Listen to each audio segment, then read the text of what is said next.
கிடையாது என்பதால் தான் திறந்த புத்தகமாக உடனடியாக அவர் கைது செய்யப்பட்டு ரிமாண்டில் வைக்கப்பட்டிருக்கின்றார். துரிதமாக விசாரணை நடைபெற்றுக் கொண்டிருக்கிறது. அவருக்கு தண்டனை வாங்கி கொடுப்போம் என்பதிலே நிச்சயமாக உறுதியாக இருக்கிறோம் என்பதை தெரிவித்துக் கொள்கிறேன். இது ஒன்றும் பொள்ளாச்சி வன்கொடுமை சம்பவத்தை போன்ற சம்பவம் அல்ல. அங்கே ஒரு முக்கிய பிரமுகருடைய மகனே அதில் ஈடுபட்டிருந்தார். அதை மறைக்க அன்றைக்கு ஆட்சியாளர்கள் முயற்சி செய்தார்கள்.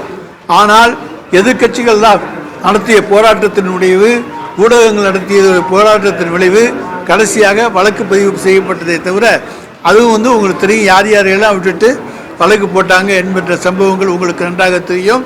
எனவே அதிமுக ஒன்றும் யோக்கியமான கட்சியாக சொல்லவில்லை, அவர்கள் மறைக்க முயற்சித்தார்கள்.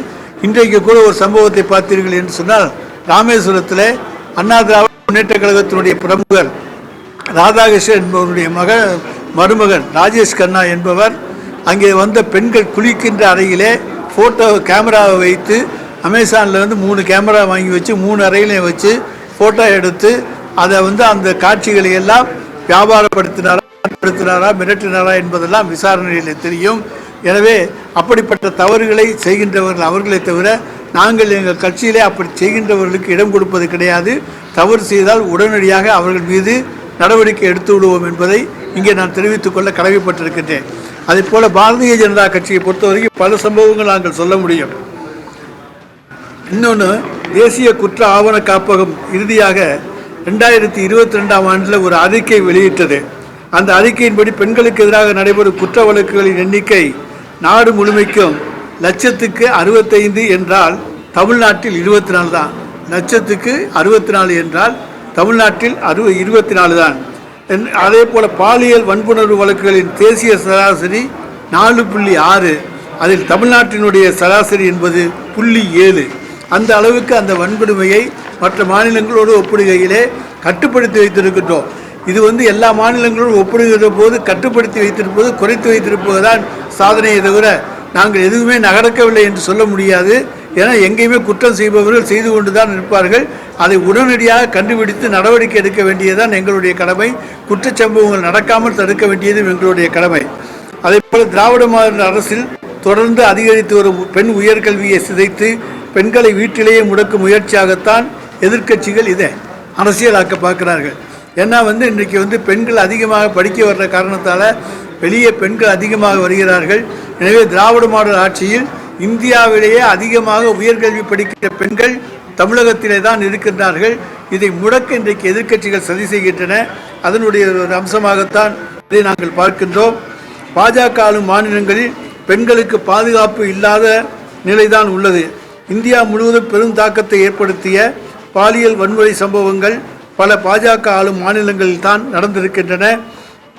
காஷ்மீர் சிறுமி ஆசிபாவை வன்புணர்வு செய்து கொண்ட குற்றவாளிகளுக்கு ஆதரவாக அமைச்சர்களே பேரணி நடத்தினார்கள் என்பதை யாரும் மறந்துவிட முடியாது. காஷ்மீரில் நடந்த சம்பவம், அதற்கு ஆதரவாக அமைச்சர்களே பேரணி நடத்தினார்கள். மல்யுத்த வீராங்கனைக்கு பாலியல் தொல்லை கொடுத்த பாஜக எம்பி பிரிஜ் பூஷனுக்கு ஆதரவாக மோடி அரசு செயல்பட்டது. மல்யுத்த வீராங்கனைக்கே அங்கே பாலியல் தொல்லை கொடுக்கப்பட்டது. அதற்கு ஆதரவாக மோடி அரசு செயல்பட்டது.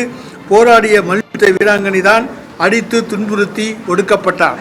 அதேபோல் உத்தரப்பிரதேசத்தில் பாஜக முதல்வர் யோகி ஆதித்யநாத் ஆட்சியில் தான் உன்னாவ் முதல் பண்டா வழக்கு என பல பாலியல் கொடுமைகளை பாஜகவினர் அரசியல் பலத்தை கொண்டு நீதிக்கு புறம்பாக அரங்கேற்றினார்கள்.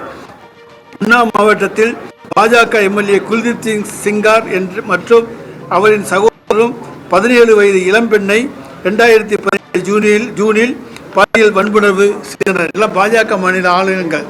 பாஜக முதல்வர் பிரேன் சிங் ஆட்சி செய்த மணிப்பூரில் 2023 பெரும் கலவரம் ஏற்பட்டது. பைனோம் கிராமத்தில் குக்கி பழங்குடி இனத்தைச் சேர்ந்த 2 இளம்பெண்களை ஒரு கும்பல் நிர்வாணப்படுத்தி ஊர்வலமாக இழுத்துச் சென்றது. நாடு முழுவதும் பெரிய கொந்தளிப்பை ஏற்படுத்தியது. மோதல்களில் பெண்கள் வன்கொடுமை செய்வதும் ஒரு ஆயுதமாக பயன்படுத்தப்பட்டது. பிஸ்கிஸ் பானுவை கூட்டு பாலியல் செய்து அவருடைய 3 வயது குழந்தை உள்பட 14 பேரை படுகொலை செய்த குற்றவாளிகளை பாஜக அரசு நன்னடத்தையை காரணம் காட்டி அவர்களை எல்லாம் விடுதலை செய்தது. இன்னும் இதுபோல நிறைய வழக்குகள். 2020 உத்தரப்பிரதேச பெண் கூட்டு பாலியல் வன்கொடுமை செய்து கொலை செய்யப்பட்டது தொடர்பாக செய்தி சேகரிக்க சென்ற கேரள பத்திரிகையாளர் சித்திக் கப்பானை 2 ஆண்டுகள் சிறையில் வைத்தது உத்தரப்பிரதேச அரசு. அதைப்போல அதிமுக ஆட்சியிலேதான் நிர்மலா தேவி என்ற பேராசிரியரே மாணவிகளை பாலியல் வன்கொடுமைக்கு தள்ள நினைத்த சம்பவம் நடந்தது. மாண்புமிகு தமிழ்நாடு முதலமைச்சராக ஸ்டாலின் அவர்கள் பொறுப்பேற்றவுடன் பெண்களின் பாதுகாப்பை உறுதி செய்வதற்காக அனைத்து உட்கோட்டங்களிலும் ஒரு அனைத்து மகளிர் காவல் நிலையம் என்ற வகையில் புதிதாக காவல் நிலையங்களை திறந்து வருகிறார். தமிழ்நாட்டில் மொத்தம் 241 அனைத்து மகளிர் காவல் நிலையங்கள், 12 ஆட்கடத்தல் தடுப்பு பிரிவுகள், 7 புலன் விசாரணை பிரிவுகள், 43 குழந்தை தடுப்பு பிரிவுகள் மற்றும் 39 சிறப்பு இளைஞரார் காவல் பிரிவுகள் செயல்பட்டு வருகின்றன. சிறார்களுக்கு எதிரான குற்றங்களை கையாளுவதற்கு மாநிலத்தில் உள்ள அனைத்து மகளிர் காவல் நிலையங்களிலும் 194 சிறார் நட்பு அறைகள் மற்றும் 1542 குழந்தைகள் நல காவல் நல அலுவலர்களும் செயல்பட்டு வருகிறார்கள். எனவே எல்லாமே பெண்களுக்கு உதவுகின்ற வகையிலே தான் இந்த அரசு செயல்பட்டு கொண்டிருக்கிறது. எனவே பெண்களுக்கு பாதுகாப்பான ஒரு மாநிலம் இந்தியாவிலே இருக்கிறது என்று சொன்னால் அது தமிழ்நாடு தான் என்பதை நான் தெரிவித்துக் கொள்கிறேன்.